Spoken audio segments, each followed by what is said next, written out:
Well, welcome everybody. I'm here with Seascape, Aquatech, John Nicholas, and Mitchell London, the founders. Excited to be sharing with you guys and do a quick update. I know many of you have received this an update or an introductory video from Seascape Aquatech. And guys, thank you so much for carving out the time. I know, especially now, as the weather is really changing for the good on Long Island, you guys have got an oyster farm over there that's growing and you're scaling, and there's some exciting things that I wanted to update the investor ear to. And I would just love your perspective on that and maybe run through some details if you guys wouldn't mind. But John, Mitchell, why don't you guys go ahead and introduce yourselves? We'll start with you, Mitch. Hi, um, I'm the robotic side of the founding team. We are automating shellfish aquaculture in a complete manner. I attended Carnegie Mellon and Harvard. I started my career at Microsoft, where I was part of. I diverged from robotics and was in consumer software for a while. I was part of the team that wrote Windows, and then I came back to my roots about 8 years ago and set up a robotics R&D consulting operation in India, in Pune, India. And some of the exciting developments that have come out of that, Mitchell, are just amazing with what you've developed on the robotics side in Pune, India, with your facility out there. So my hat's off to you with that and what you're leveraging with that Thank you. technology, incorporating AI and robotics. Amazing. John, why don't you share with the investor listener a little bit about your background? Interestingly enough, you and I have some crossover from our Wall Street backgrounds, being Right. a Islander myself, an ex-Long Island. I should never say an ex-Long Islander. I'm always a Long Islander. That's my place in my heart for sure. But John, bring everybody up to speed about your background. Hi, I'm John Nicholas. I started off working on Wall Street for about 20 years, and I transitioned out to East Hampton, where I'm currently an oyster farmer. Uh, I uh, I've started growing oysters in 2016. I have a 5-acre facility here in East Hampton, which is spectacular for growing oysters. My background is also in real estate management and inventing oyster innovation. I invented a shucker that helps open oysters, which you'll see soon. And I've been collaborating with Mitchell for the past 5 years on developing Seascape. That was so exciting with your oyster shucker, and it actually got picked up in some of the news channel threads with Jesse Waters, and he featured that. That wasn't even a paid advertisement, which is remarkable. Jesse Waters doesn't even accept anything like that. So congratulations on that, John. Obviously, people love Yes, your thank you. they love your oysters as well. You have an amazing product with the quality of oysters that you have out there that you're growing. And if one of you could just be prepared to maybe have your deck ready to show some slides and run through Sure. that, I want to bring a couple of updates to the forefront of everybody's mind. Some exciting things have happened here over the last few months. John, why don't you share a little bit about what happened recently with the incubator that you're in, and share with the investor audience a little bit about that? That'd be great. Sure. We were accepted in the Blue Innovation Lab Accelerator Program in Boston. We're one of 10 companies that were selected, and we're going through a process of they've they've they've training us more about the blue economy. There's different lessons that go on. We have mentors that are helping us, and soon we'll be presenting our Seascape to a group of investors that Blue Innovation Lab has collected. Yeah, congratulations. And I know, Mitchell, you've been having some investor discussions.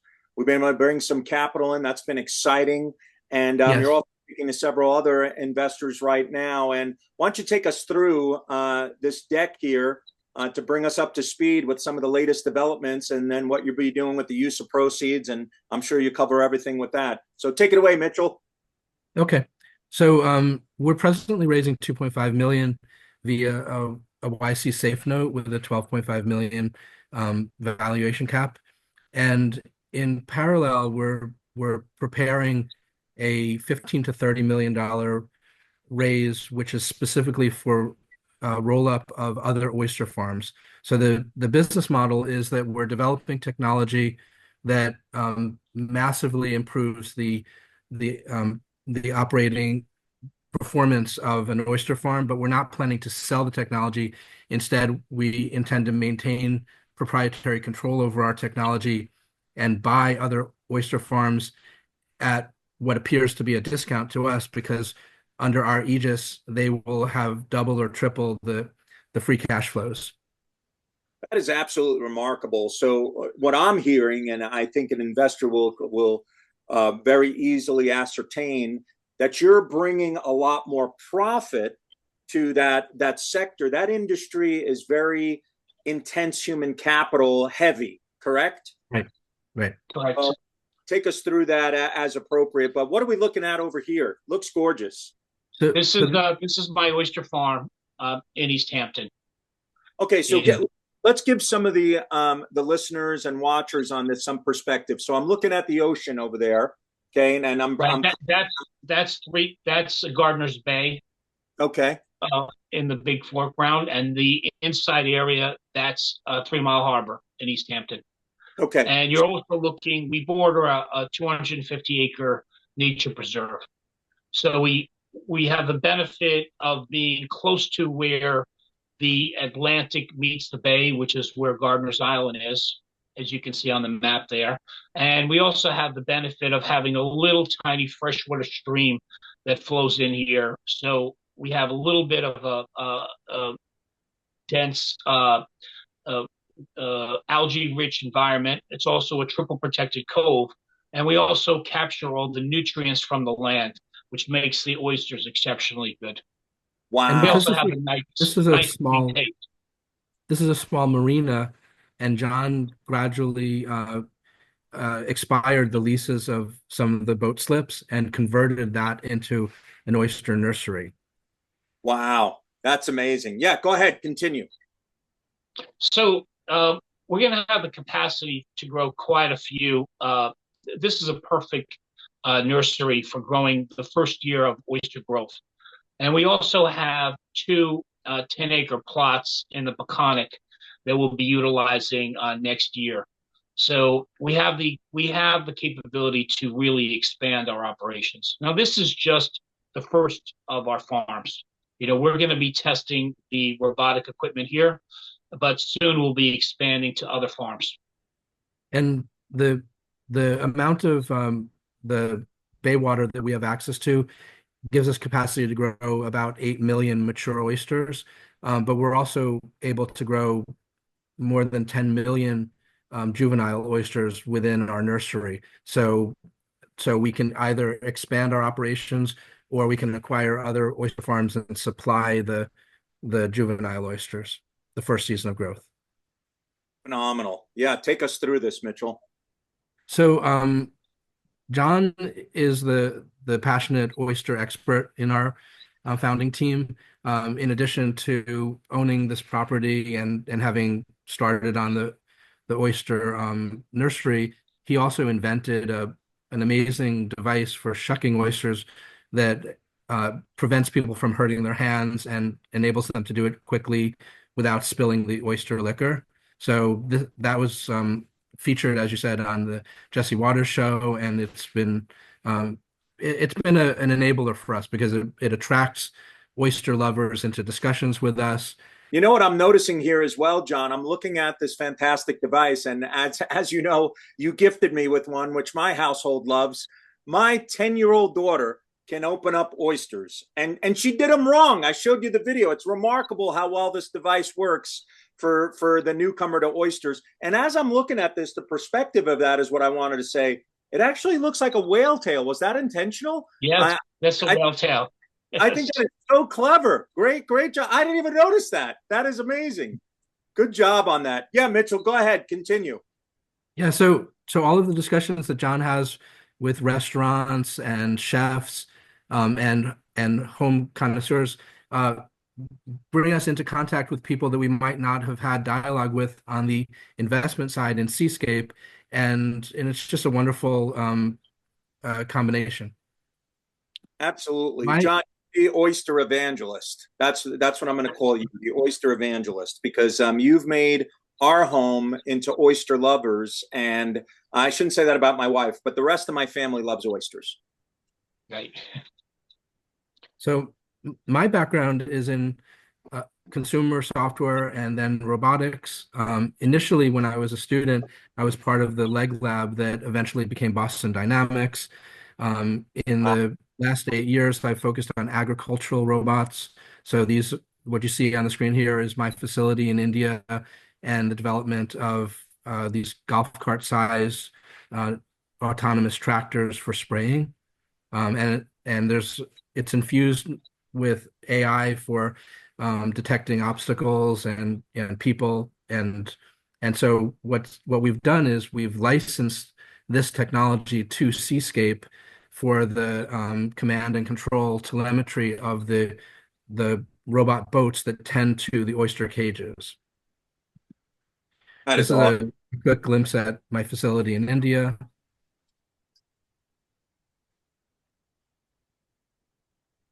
Remarkable. And these are driving autonomously. So we refer to that as a swarm of land-based robot tractors.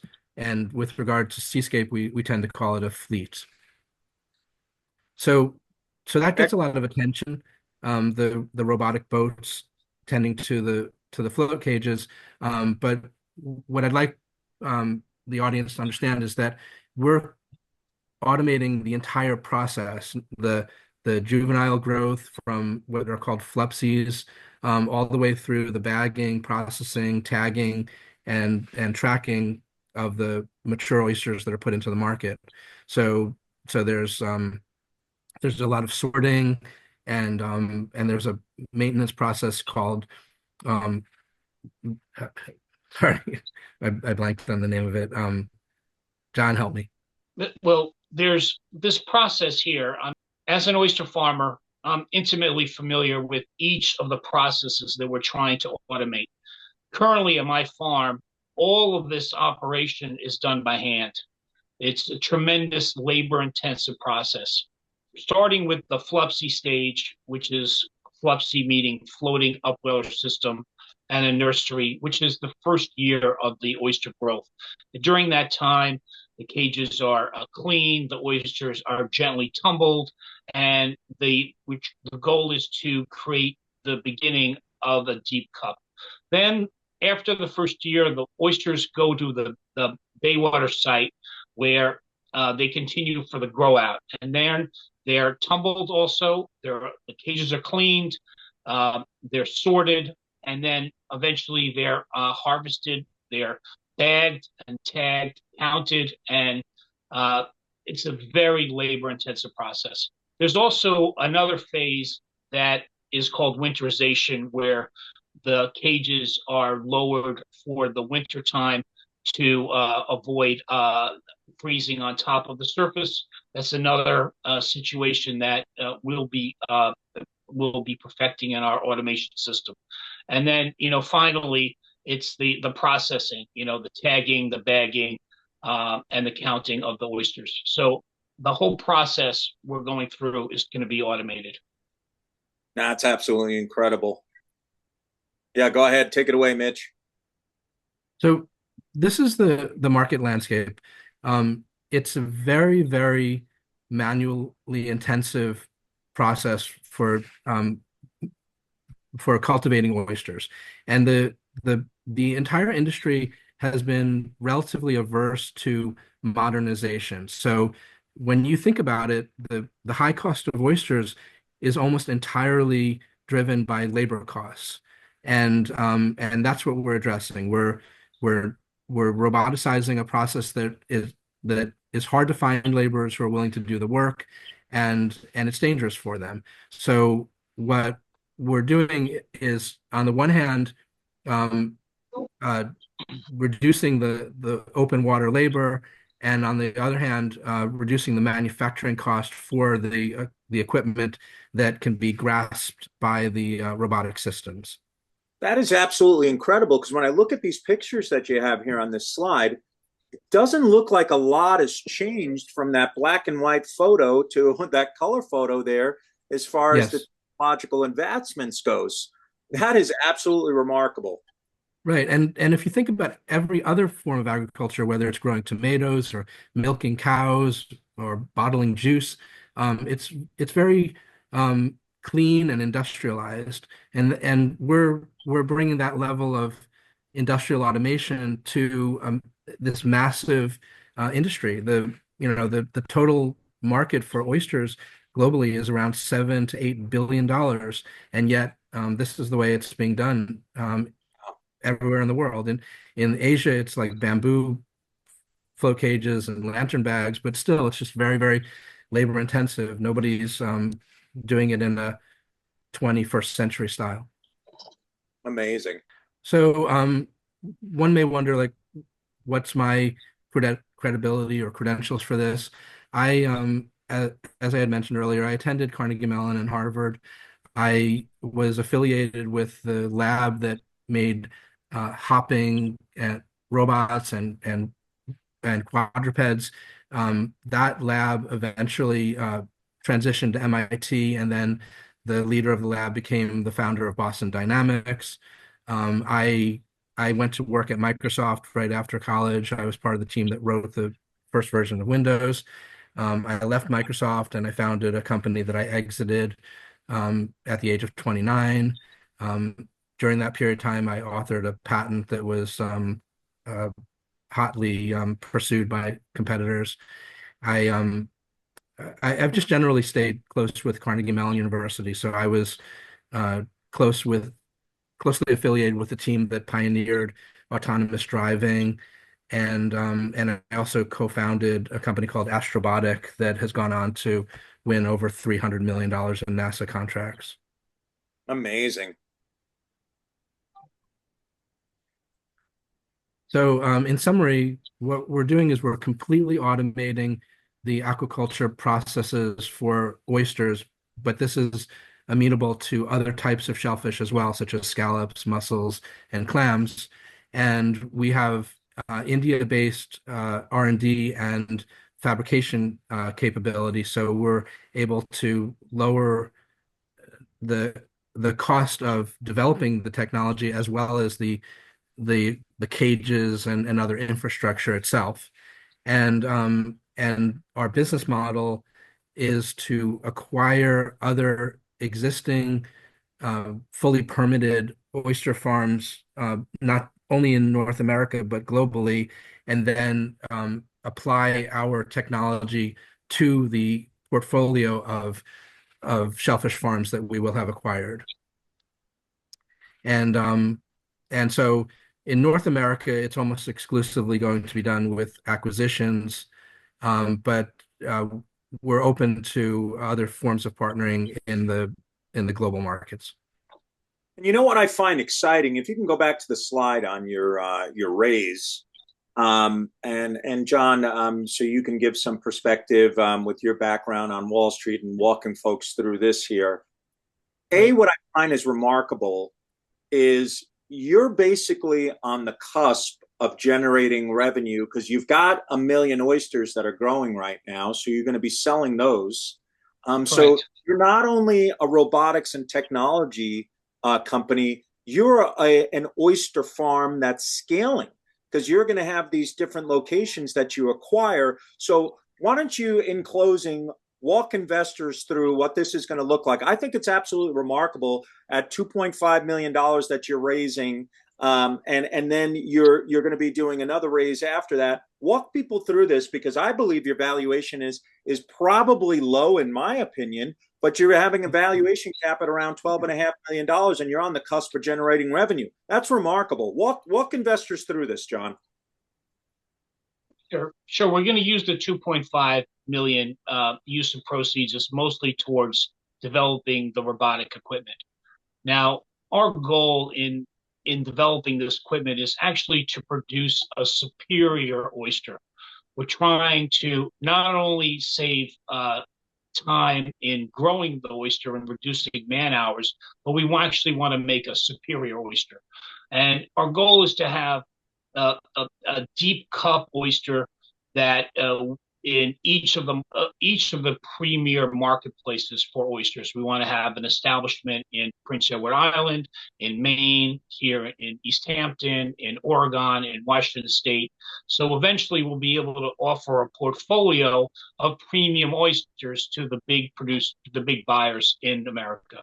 But we're also trying to be careful not to disrupt pricing in these markets. So even though our margins will be higher than competing oyster farms, we don't want to throw a lot of product into the market that would cause the prices to decline. So we're not really a threat to other oyster farmers. They can continue to do things in a more manually intensive manner. We're just trying to increase the value of our portfolio holdings. Yeah. We want to compete on quality. That's our goal. Yeah, that makes a lot of sense. So you'll have a premium oyster at maybe a higher price, maybe the same price, whatever maybe it is. The same price, but our production cost is going to be substantially lower. So we'll have a much greater margin of profit. Yep, that makes a lot of sense. And I think obviously if you look at, shellfish in general, let's take shrimp for example. A U15-20 shrimp is going to be different than a U30 shrimp, right? Under 30 pieces per pound, or under 15 or 20, or under 10 per pound, right? They cost more the higher the quality and bigger they are. That would just only make sense here. And you're basically saying that your technology can help produce a deeper cup because of the processing that's automated, where typically they're having to do that manually. And you taught me a little bit about this, John. You've educated me quite a bit in this journey, where there's that tumbling is so necessary so that the oyster shell can develop. And I think that's remarkable that you can automate that, have a higher quality oyster. It's not that you're looking to disrupt the market or anything like that. You're looking to raise the profits, raise the quality. That makes incredible sense. And having a premium oyster at maybe not an incredibly high price where it's still affordable, I think the market's going to really enjoy that. Congratulations on doing that. Take us through the institutional funding for the roll-up expansion, because I wanted to make sure investors understood that you're an oyster farmer as well. You're scaling on that side. You're producing that. So it's not like you're going to mass market these robotic farming equipment, if you will, where you're going to be selling these all over the world. You're using it for your oyster farm that you're rolling up. That makes a lot of sense. Can you speak to that and what you're going to be doing on the institutional funding side for the 15 to 30 million? Yes. So we're not planning on selling our technology. We're planning on using our own technology in the farms that we're acquiring. That is our main goal. And we are going to be selling a lot of oysters. That's where the revenue of our company is going to come from. So we also, we're first going to start approximately 6 or 8 farms in North America, and then eventually expand, as Mitchell said, to Ireland and France and Spain and South Korea, Japan, Australia, and New Zealand. Those are our target markets, and also possibly Argentina. So we're going to have a nice portfolio of super premium products. And one of the advantages of having this diverse operation is we can offer the larger buyers a full menu of premium oysters, which will greatly help in our marketing efforts. So the funding for the roll-up is different from the safe note that's funding the R&D. The institutional private equity investors are primarily looking for a healthy interest on the funding, with conversion rates that give them a bit of a premium at the point where they convert into equity, but they're not looking at it as an equity play. So the safe note holders will make money as our company valuation grows. The institutional funders of the roll-up will make money from interest and a small step up when they convert their notes into equity slightly below market. Excellent. Thank you for that clarification, Mitchell. And in closing, I think it's important for investors to understand here, because we've been talking a lot about oysters. But John, especially with your background, I'll defer this question to you. talk to me about clams, potentially scallops, mussels. The list goes on. The technology that Mitchell has been developing on his side and understanding robotics with his robust background there. I mean, there are a lot of other markets that you guys can be penetrating, but you're focused right now on oysters. Can you speak to that and move things up? We're specializing in getting the oyster part first. That's what we want to perfect. We want to perfect growing oysters first. After we get that, then we'll expand into clams, which are similar, and scallops and mussels, and eventually probably kelp and seaweed. But we're focused on producing the machinery for oysters first before we get into anything else. So some of the portfolio in the roll-up acquisitions will include existing clamming operations. What John is saying is we're not going to exit from the clam operations, but we're not going to be focused on the technology development for clams until after we're at a significant technology maturation level with the oyster systems.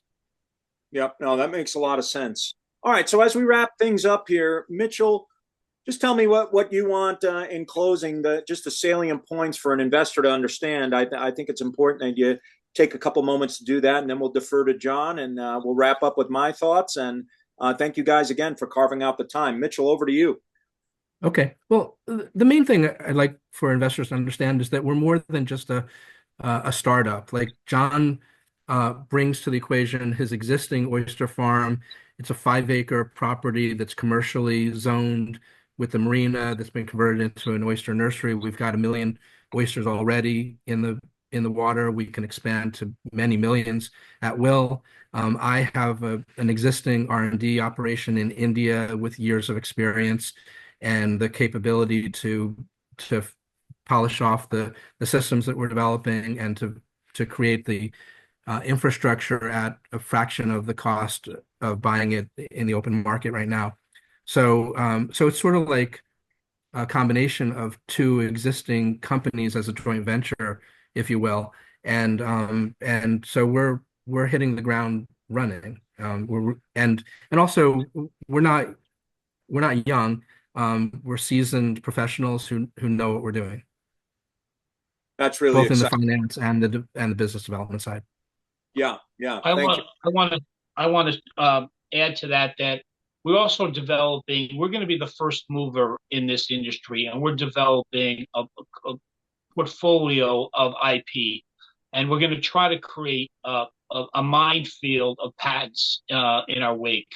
And I think the owners of the safe investors are going to own all the IP that we developed towards in Seascape. So that's going to be held by these safe investors. So we think that this portfolio is going to be very valuable in the future. Absolutely. Thank you so much for that. And I'll wrap things up here. Guys, thank you again for joining. I know you're incredibly busy. I just wanted to give an update. Thank you, Izzy. That are following you guys. Absolutely, my pleasure.